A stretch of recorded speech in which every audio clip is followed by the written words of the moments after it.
Okay, so welcome to the next in our series on lessons in magic. And today we're going to be looking at how to defang a tarot deck.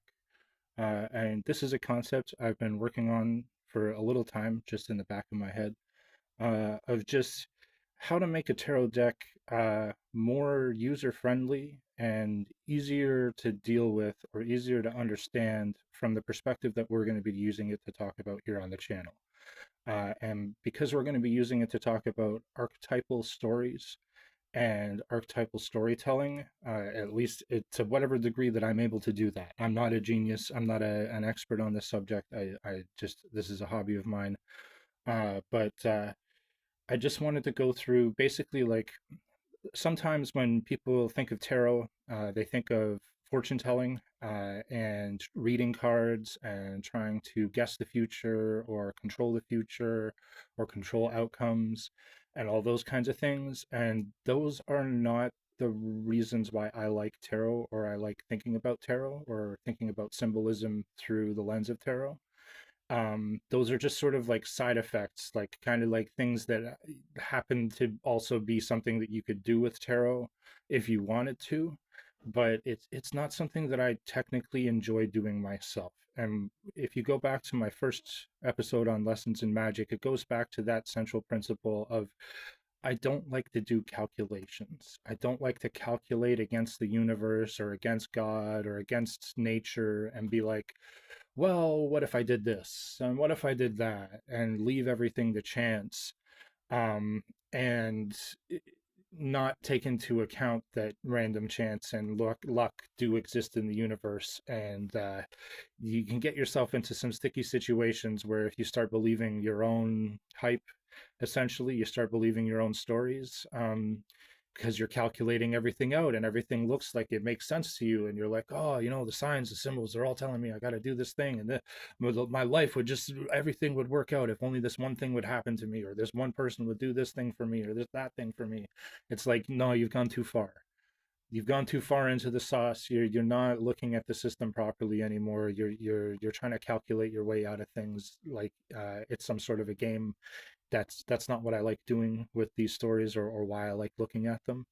I like looking at them for educational purposes. It's the same reason why we watch movies, TV shows, anything where you're like trying to learn a lesson, trying to learn something about the way that the universe works or the way that people interact with each other so that you can make sense of the universe and try to navigate your own way through it without making some of the same mistakes that sometimes you see other people make. It's like sometimes you need to see lessons, sometimes you need to see what the story looks like, and there's so many examples of the story that I could show that we're going to go over here on the channel. It's such a big topic that it's going to be helpful for us to have some sort of a central point that we can navigate around. And so for us, it's going to be the symbolism that we can find in the deck of tarot cards, because it's just like the easiest set of archetypes that I can just reach for and just, okay, here they are. We can start here. And then at least we can work out from here and try to understand what they are, where they came from, how they relate to other things, and what they might mean. And hell, I don't even know. I don't even know. I'm just some guy. Like I said, this is just a hobby, things I enjoy looking at, things I enjoy thinking about. So I'm going to run you guys through now how to defang a tarot deck according to me. Because I'm the only one that knows, apparently, right? So we've got our tarot deck with our fool. We're going to get into the episodes of what they all mean. And I don't want to break it open. Use Grandpa's old tool, which is totally not designed for this. This is actually an angle gauge, but it's just the right size, Grandpa, that I can kind of just, oh, yeah, yeah, yeah. Yeah, get it under there, weasel one side out. Come on. Yep. Let's go. Let's go. Let's not put, yeah, there we go. Now we're talking. I don't have to ruin the pack, right? I never want to have to open it like that again. That's the thing. I never want to close it like that again. So I'm gonna have to do something when I put the cards back in. But I want to keep them separate too, so I don't know how I'm gonna do it. But let's take them out. Okay. So this is our set. We've got the booklet teaches you about a little bit about them. I have the bigger book. We'll go through them when we go through them one by one. Okay, I'm not going to go through what each and every single one of them is, right? You have, they're called like major arcana and minor arcana, something like that. Basically, you have all the face cards. These all mean things, and we're going to go through those in a second, right? But I just want to kind of get to maybe there. Okay. I need to take out all the ones that are numbers. What are you, ma'am? What are you? I have to think about that one, aren't we? Okay. It's like a number card, right? I don't know what these are. Some of these I don't know what they are. Ace of Pentacles. See, these are all the ones I want to take out. All the pentacles, all the swords. You're gonna keep justice. Yeah, you gotta have justice. Okay. Because these are the ones that you use for calculating. That one's interesting too. I'm gonna go back through. I'm gonna take out anything that I think is significant. That's obviously swords. Pentacles. Pentacles should just be called coins. Should be called the 5 times you flip a coin. 5 times you flip a coin card. Ah, man. Okay, staves. Right? Swords, staves. The hangman. That's one of them. He's important. Huh. You stick yourself down below the earth. See what it looks like from the other side.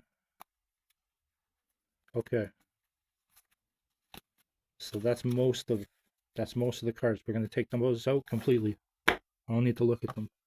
Right? That's for doing calculations. Right? Same with the Queen of Pentacles, Queen of Wands, Knight of Wands, all that stuff. Okay?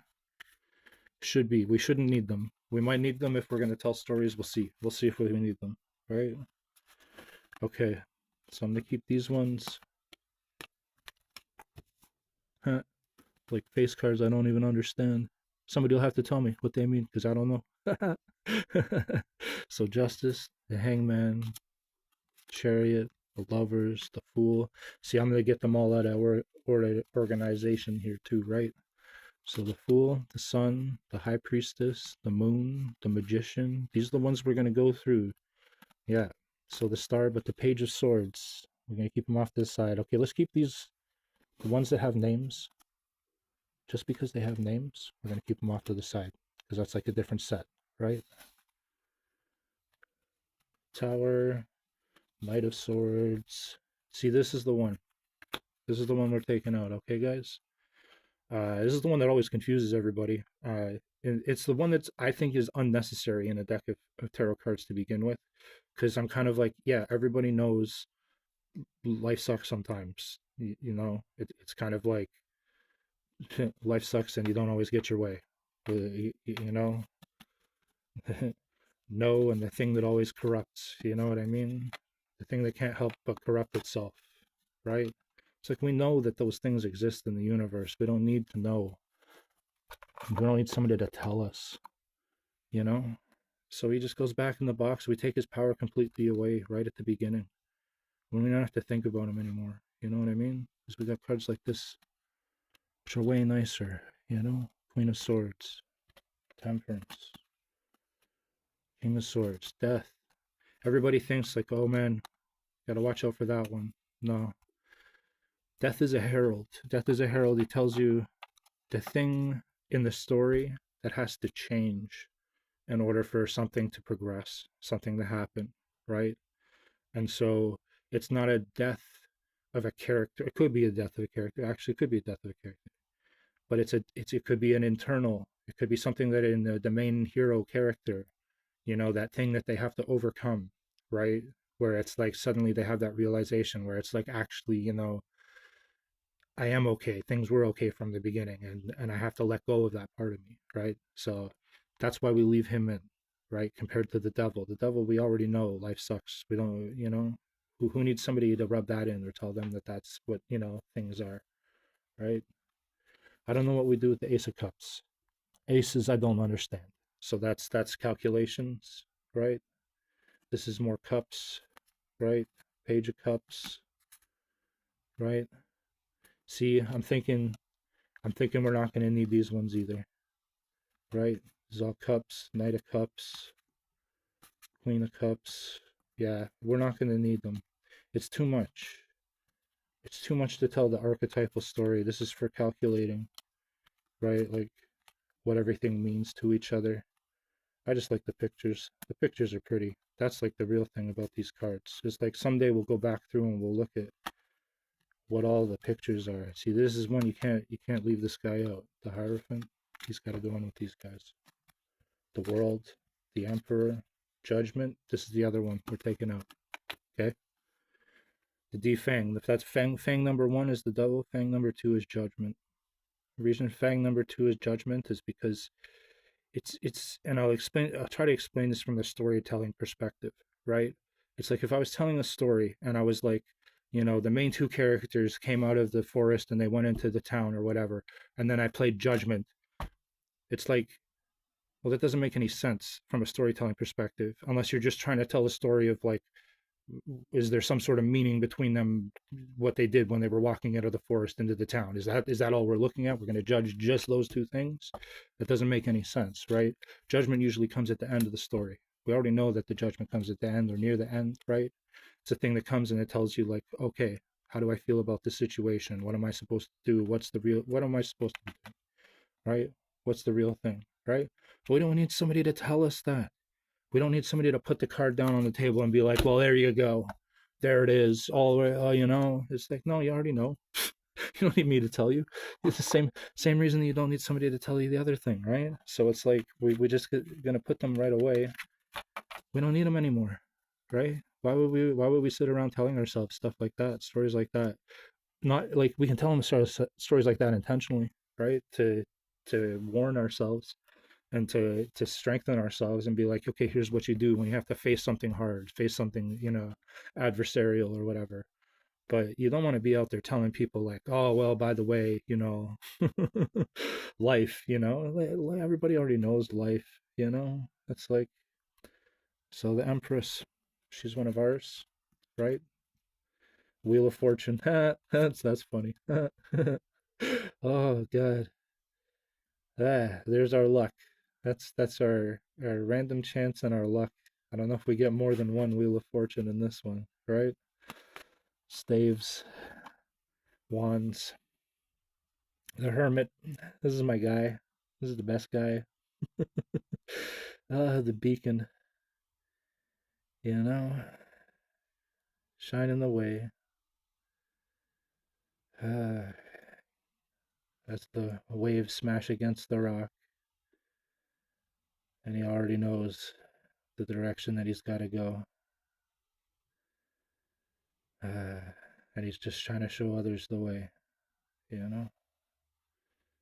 There you go. Page of Wands. Come off to the side. Strength, that's one of ours. The Lovers, that's another one of ours.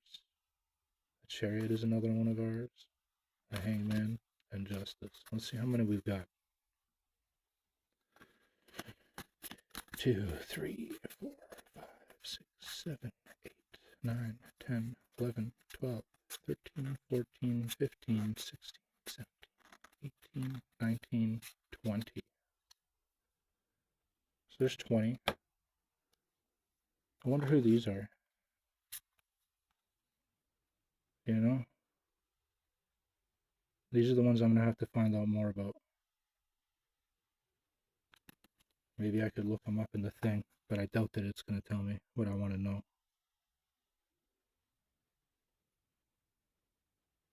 Three of Pentacles? Is this possibly a Three of Pentacles? Because it's got the three symbols up at the top, right? And there's three people, and they're looking at it, right? But then what's this one, right? That looks like, that's mother. Mother Goose or Mrs. Claus. I don't know. Who are we looking at here? Oh man. Okay. Well, we'll keep them in the deck for now because that's fun. We'll take a look at them at some point, see what they're all about. These are the important cards. I think there's supposed to be 24. 24 ideally, right? Although I think that four of them could be taken up by random chance and luck. I don't exactly understand how that works, but I do know that it is not necessary to do any of this stuff unless you're just trying to like play games, right? You're trying to like see where everything goes. You're trying to calculate it out just for fun. You know what I mean? It's like do this part for entertainment.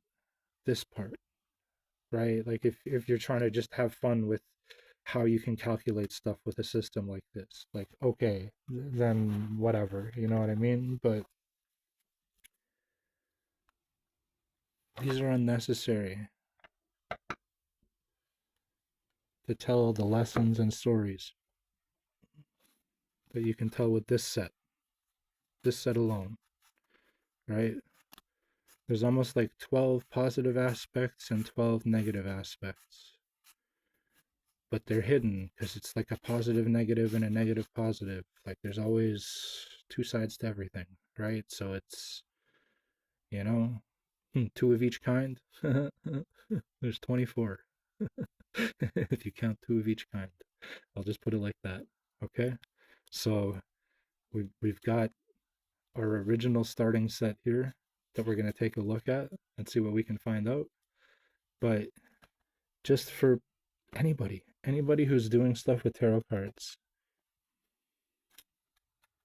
look at this stuff to educate yourself for fun, but don't take it too seriously. It's the same reason why I don't take these cards seriously or these cards seriously, right? Because if you take it all too seriously, like you're just going to tell yourself the things you already know anyways. And that's the problem, right? Is like how do you use these cards to tell you things about things that you don't know? That's that's maybe something that we could try to do. And so that's my first look here at a deck of tarot cards. I'm gonna actually take these out right now and just fold the box in really carefully. Come on, there we go. Because I don't really want to be having to fight them anymore to get them out of the box if we ever have to look at anything again. So, oh, that's our defanged deck right here. This is it, right? Fool, Sun, High Priestess, the Moon, the Magician, the Star, the Tower, Temperance, Death, the Hierophant, the World, the Emperor, the Empress, Wheel of Fortune, the Hermit, Strength, the Lovers, the Chariot, the Hanged Man, Justice, and then I don't know. We'll see what these ones are. You guys will tell me. Like I said, I've never looked at these before. I just know you don't need the other ones if you just want to look at the stories. And so we'll try to do that. Okay? So hopefully that helps some of you out there to not have to take all of this stuff too seriously. And maybe we can take a look at some of this stuff and have some fun seeing what you can look at as far as symbolism and storytelling just in general across the world or in all of your favorite franchises.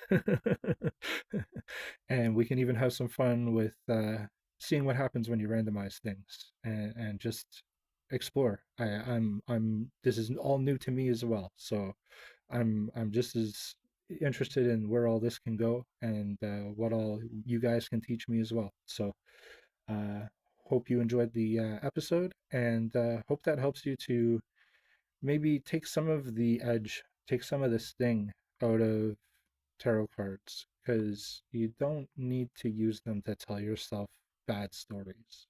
It kind of doesn't make sense. You know, like why sit around and just think about the bad things all the time? It's like, well, why don't we just take them out of the deck to begin with? Then we just think about all the cool stuff.